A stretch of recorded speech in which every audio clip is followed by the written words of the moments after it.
today with Lavinia Kathleen Rosenbaum, also known as Miss Kitty, wife of Colonel John David Rosenbaum. I just wanted to ask you a few questions today so that we could have a better idea of what life was like around this whole era and the time of this airplane and how Colonel Rosenbaum named this plane for you and all that. So can you tell us today how and where did you meet Rosie? And I know you call him Happy sometimes, which you could tell us why. That would be real fun. Okay. Well, I live in Waco, Texas, and we had two schools for the Air Force guys there. One for single engine and one for twin engine. Now, I always thought that the single engine guys were the very best. So when they were the guests at the USO, I went that night, and when a very good-looking young guy asked me to dance, I looked at him and I said, you know, he's just about the sweetest and cutest one here. So I gave him my address when we left, and he wrote me. And he then went to Florida for training in the P-40 and was assigned to the CBI Theater. When did he tell you he was naming his airplane after you? We wrote letters when he first went over to China, and it's there that he got his P-40 and started flying missions, and he named his airplane Miss Kitty. He wrote me a letter and said, I'm going to name my airplane Miss Kitty. How did that make you feel? I was good. I was just a kid, and so it was like getting a ring. So that quick, he named the airplane Miss Kitty? Miss Kitty. After only meeting you once? Oh, he had asked me to pin his wings on him when he graduated from flying school in Eagle Pass, Texas. So I got on the bus and went down there. A girlfriend went with me.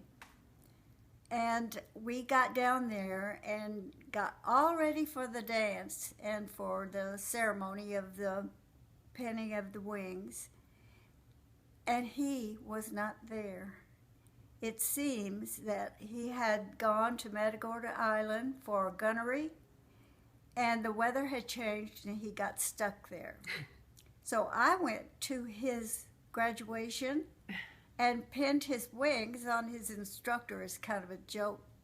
And he never did get back. I went to the dance that night, went home, and never saw him. Kitty, can you tell us about actually the day the Japanese attacked Pearl Harbor and what the mood was in the country?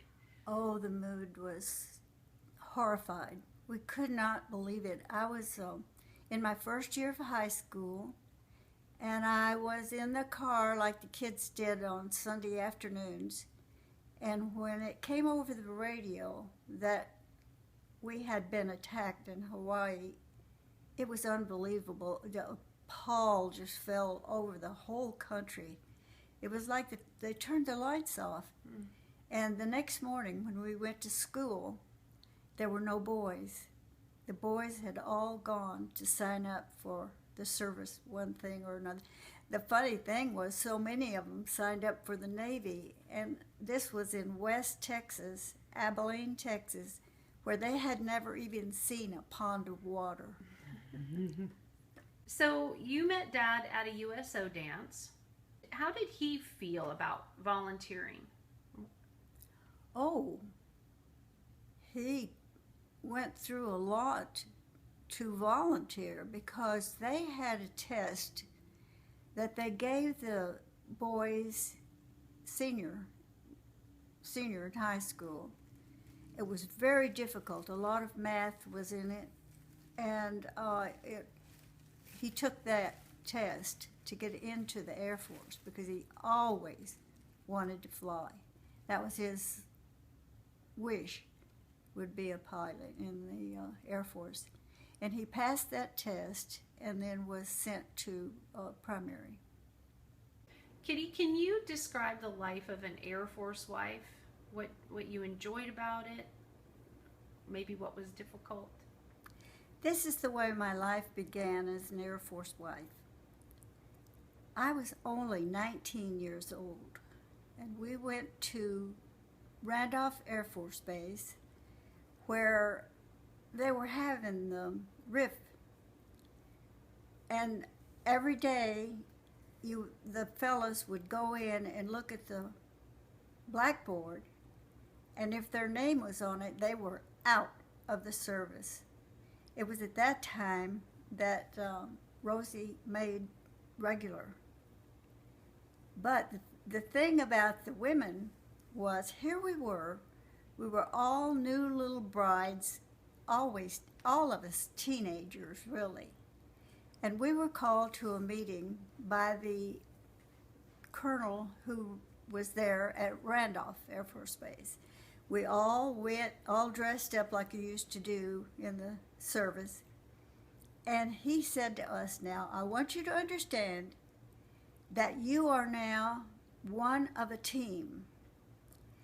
And you'll be doing a very, very important job with your husband. Your job is to see that he gets to work every morning early, having had a good breakfast, eggs and bacon and toast, and go there with nothing on his mind.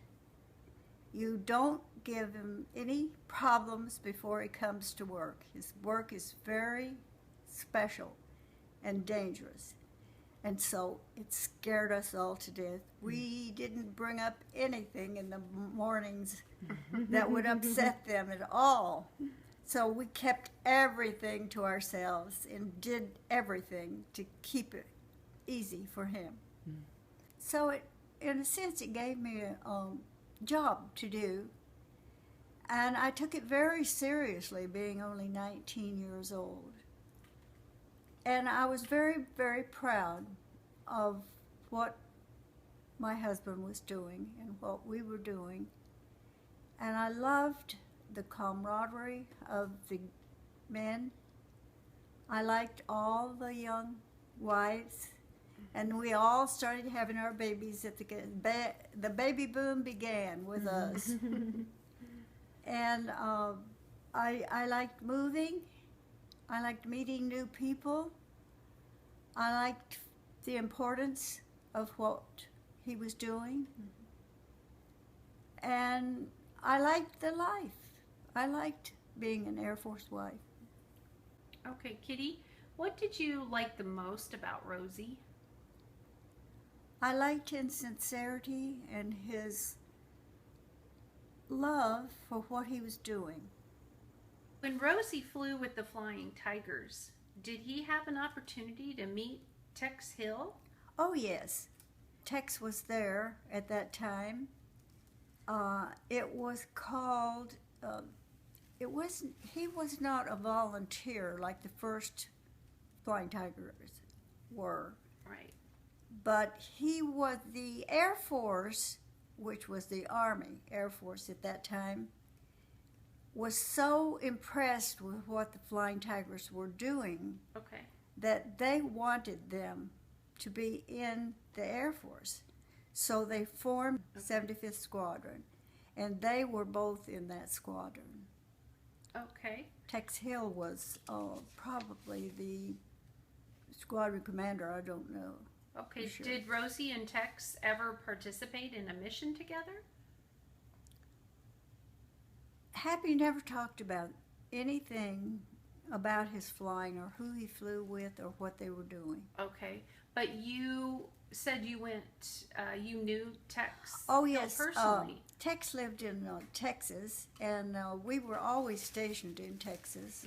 And I had lived in Texas my whole life.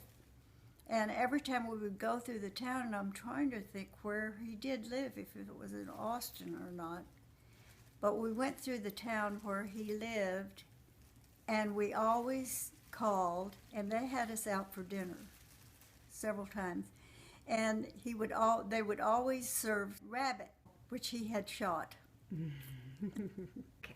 So I know you and Dad knew Bud and Ellie Anderson. Where and how did you meet the Andersons? We met the Andersons when we got an assignment to Okinawa. I think it was the 18th Wing, and Bud was the commander. Ellie was our sponsor, and that's how I met Ellie. Okay. And they loved my little girl, who was only 3 years old. And she used to pay a lot of attention to her. And Daddy worked for, Happy worked for Bud as his assistant. Did they ever work together again after that? I don't know what they did together in Vietnam, but they were assigned many times together over there. They saw each other often. And I know we saw them as I was growing up. You all remained friends through the years? Acquaintances? You got together? Anything like that? I did get together with Ellie. Bud was always gone when I would get together with her, though. So, and then they visited us together at our retirement place. Oh, okay. And then we were at my wedding. This is Tricia They came talking. to the oldest girl's, our oldest daughter's wedding, and things like that. And Bud may be at this Oshkosh. You want to say hi? Hi, Bud. Good to see you. I hear you're getting old. Kitty, did you ever get to fly with Rosie? In the old days, in the 1940s, the pilots could take their wife up, Wow. or maybe even their mother and father. I don't remember that, but I went up with Rosie, and it was funny because naturally I had never been in anything but a old-fashioned car.